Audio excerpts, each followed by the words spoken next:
அன்பின் வாழ்த்துக்கள். நேரலையிலே பார்க்கிற ஊடகங்களில் பார்க்கிற யாவருக்கும் அன்பான வாழ்த்துக்கள். இந்த ஆண்டினுடைய முதல் ஜெப நாள் வெள்ளிக்கிழமை.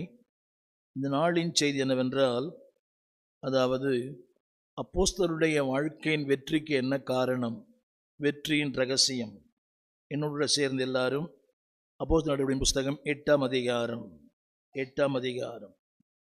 சில வசனங்களை வாசிக்கிறேன். ஆரம்பிக்கும் போது இப்படி ஆரம்பிக்கிறது. 8ஆம் அதிகாரம் கொலை, முதல் வசனத்தின் முதல் வார்த்தை. 4ஆம் வசனத்துடைய 2வது வரி துன்பம், முதல் வசனத்துடைய கடைசி வார்த்தை சிதறப்பட்டார்கள். கொலை, முதல் வசனத்து முதல் வார்த்தை. 4ஆம் வசனத்தில் மிகுந்த துன்பம். அடுத்து முதல் வசனம் கடைசி வார்த்தை அவர்கள் சிதறடிக்கப்பட்டார்கள். 2ஆம் வசனம் அடக்கம் பண்ணினார்கள். 2ஆம் வசனத்துடைய பின்பகுதி துக்கம் கொண்டாடினார்கள். அடுத்து 3ஆம் வசனம் காவலில் அவர்கள் போடப்பட்டார்கள். இத்தனை பாடுகள், இத்தனை போராட்டங்கள், இத்தனை எதிர்ப்புகள்.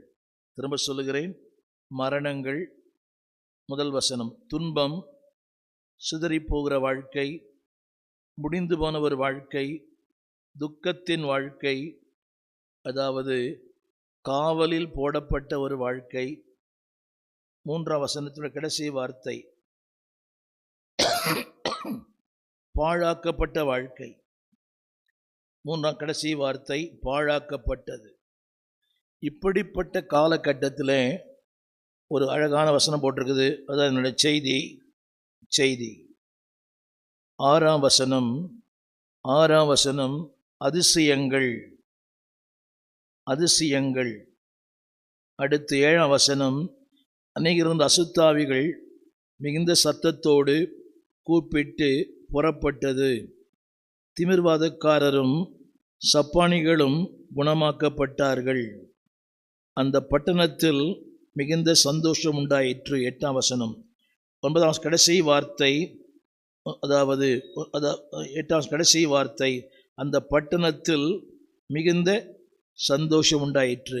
இந்த நாளிலே 2 எதிர்மறையான சம்பவங்களை இங்கே பார்க்கலாம். ஆரம்பிக்கும் போது மரணம், துன்பம், சிதறப்பட்டது, அடக்கம் பண்ணப்பட்டது, துக்கத்தின் வாழ்க்கை, காவலில் போடப்பட்ட வாழ்க்கை, பாழாக்கப்பட்ட வாழ்க்கை. அப்படியே அடுத்த 7ஆம் வசனம் அசுத்தாவிகள் புறப்பட்டது,